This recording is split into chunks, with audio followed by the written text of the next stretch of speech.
سويت لكم صينية كباب مشوي بالطاوة.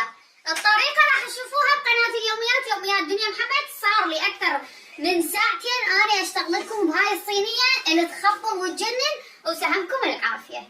وهنا عندي منبار من البارحان قلتها خليه، قليته وخليته ويا صينيتنا. نقول بسم الله. هيدا كباب بس على طريقة مرتي وبالطاوة.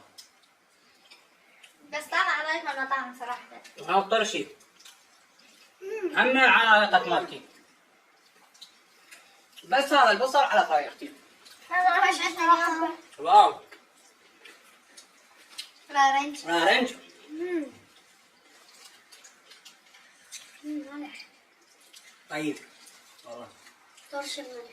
راح اسوي لفة مال واحد ياكل لفات. تعرفونها شلون؟ ما في لفة. بصل اخضر، يمي.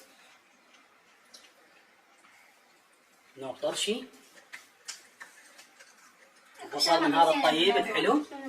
الخبز ما راضي. ايه على اساس مرتي تخبز وما صار. وقالت لي سامي شو مالح حبيبي. ليش اكو بابا غنوج وماكو ماما غنوج؟ ليش اكو 7 اب وماكو 7 ام؟ ليش اكو بابا نويل وماكو ماما نويل؟ تنف بابا نويل.